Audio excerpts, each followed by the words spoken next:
Dalam Islam, kerja itu setidaknya punya 5 hakikat, 5 esensi.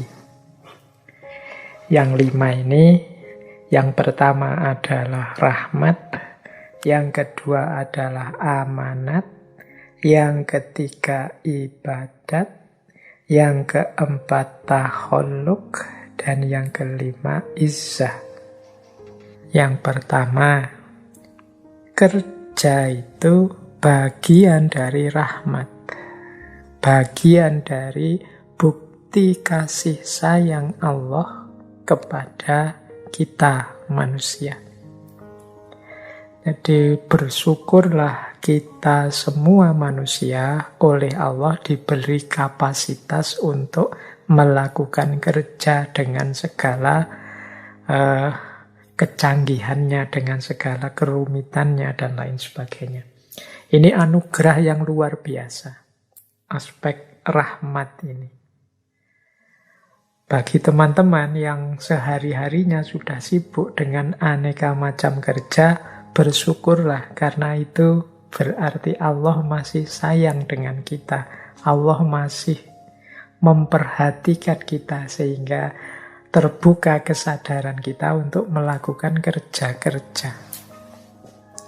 Banyak loh orang yang tertutup hatinya sehingga disuruh kerja tidak mau, tidak punya kesadaran untuk kerja. Misalnya dia lebih suka menggantungkan hidupnya pada orang lain. Berarti kita yang terbuka hati kita, terusik ketenangan kita untuk terdorong melakukan kerja demi kerja, itu berarti masih mendapat rahmat, mendapat sayangnya Allah. Ya lawannya kerja itu kan males. Jangan dikira, Pak, lawannya kerja itu mikir. Enggak, kalau mikir itu bagian dari kerja juga. Lawannya kerja itu males. Jadi orang yang tidak mau kerja ya tentunya orang males. Salah satu sifat yang tercela, kasal. Jadi hakikat kerja yang pertama, dia adalah rahmat. Bagian dari kasih sayang Tuhan pada kita. Berarti ketika kita, wah saya kok sibuk sekali ya, banyak aktivitas, banyak tanggung jawab yang harus saya selesaikan, bersyukurlah. Berarti Allah masih sayang dengan kita. Masih dibuka hati kita untuk sadar tanggung jawab kita. Yang kedua, kerja itu amanah. Jadi, ya sebagaimana kita tahu ya, manusia itu dalam hidup ini kan oleh Allah dihadirkan di muka bumi ini tidak hanya untuk senang-senang, tidak hanya untuk menikmati hidup, tapi ada tugas-tugas, ada amanat-amanat yang harus kita selesaikan, yang harus kita pertanggungjawabkan. Pak, saya kerja sebenarnya ndak mikir ke sana kok Pak, yang penting saya hanya biar ndak lapar saja, biar saya bisa makan cukup dan tetap sehat.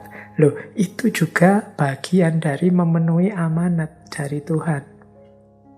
Tubuh kita ini adalah kan juga titipannya Allah yang harus kita jaga biar dia tetap sehat terus. Makanya kalau saya kerja hanya demi sesuap nasi biar tetap bisa makan dan sehat, Pak, itu sebenarnya sudah menunjukkan pertanggungjawaban kita pada Allah. Menunjukkan kita sedang memenuhi amanat dari Allah. Apalagi kalau itu untuk menafkahi keluarga, apalagi untuk menafkahi, mungkin membantu orang tua dan lain sebagainya. Apalagi kemudian untuk membantu sesama sekeliling kita dan lain sebagainya. Ini menunjukkan kita pribadi yang amanah. Kerja itu dalam rangka kita memenuhi amanat dari Allah dalam bentuk apapun. Ya enggak selalu definisinya kerja itu kan teman-teman membacanya kita mencari nafkah yang diberi uang atau diberi upah atau gaji. Kerja untuk misalnya memperbaiki jalan, kerja untuk membantu tetangga yang kesusahan, kerja apapun, kan jenis-jenis kerja itu pasti bagian dari tanggung jawab kita atas amanat-amanat yang diberikan oleh Allah pada kita. Jadi kerja itu rahmat, kerja juga amanah. Orang yang tidak mau bekerja, tidak mau beraktivitas, tidak peduli tugas tanggung jawabnya di muka bumi, ya kita menyebutnya orang ini tidak amanah. Baik, itu rahasia kedua dari kerja. Yang ketiga, kerja itu bernilai ibadah. Nah, nilai ibadah ini tadi saya singgung sebentar. Apapun aktivitas kita, kalau nawaitunya, niatnya lillahi ta'ala dalam rangka memenuhi amanat tanggung jawab dari Allah, maka dia bernilai ibadah. Apapun itu. Tidak hanya sholat, zakat, puasa, haji yang bernilai ibadah. Apapun, kita kerja, kita bersih-bersih rumah, kita nyapu halaman, kita apapun yang kita lakukan, itu bisa bernilai ibadah. Jadi, ternyata ada banyak jalan untuk kita dekat kepada Allah. Ibadah itu kan cara kita mengabdi, menghamba kepada Allah. Sehingga Allah kemudian ridho dengan kita dan kita bisa kembali padanya dalam situasi yang mutmainnah, radiyatan mardiyah. Kita ridho dan diridhoi oleh Allah. Itu ternyata segala aktivitas, segala kerja yang kita lakukan bisa masuk bagian itu. Bagian dari ibadah. Jadi teman-teman, tidak harus kemudian orang yang tiap hari di masjid saja, orang yang tidak pernah kemana-mana ibadah, wiritan saja kemana-mana bawa tasbih. Itulah seorang abid, ahli ibadah. Tapi juga orang yang mungkin kelihatan pekerja keras sekali. Atau kadang-kadang kita menyebutnya ini pekerja kasar. Kerja di jalan-jalan, kita kan sering lihat orang kerja kelihatannya berat sekali. Siang-siang dan lain sebagainya. Itu nilainya bukan hanya nilai duniawi, itu bisa bernilai ibadah. Ya tentu saja kalau niatnya pas, cocok. Jadi jangan dikira orang yang beribadah itu yang sehari-harinya di masjid terus, atau kemana-mana pegang tasbih terus, atau pakai baju apa, dan lain sebagainya. Segala aktivitas bisa bernilai ibadah. Segala kerja bisa bernilai ibadah. Nah, itu rahasia yang ketiga. Rahasia yang keempat dari kerja adalah takhalluk. Takhalluk itu mungkin kalau pakai bahasa Indonesia itu diterjemahkan pembentukan karakter, pembentukan akhlak. Jadi kerja itu membentuk diri kita, membentuk karakter kita. Itu takhalluk namanya. Jadi kita kan selama ini berpikir manusia itu dibentuk oleh ideal-ideal atau pikiran-pikirannya, atau rujukan-rujukannya. Ya sebagian mungkin benar seperti itu, tapi jangan lupa ketika manusia menerjemahkan ideal-ideal tadi dalam kenyataan, itu justru yang dia lakukan dalam kerja konkret ini yang lebih membentuk dirinya. Jadi kita terbentuk oleh kerja yang kita lakukan. Misalnya teman-teman melakukan secara terpaksa karena sekarang zaman corona, kemudian kuliahnya atau banyak kerja kita dilakukan secara online, daring. Sehingga sekarang kesibukan kita itu banyak sifatnya lewat HP, lewat laptop, dan seputar itu.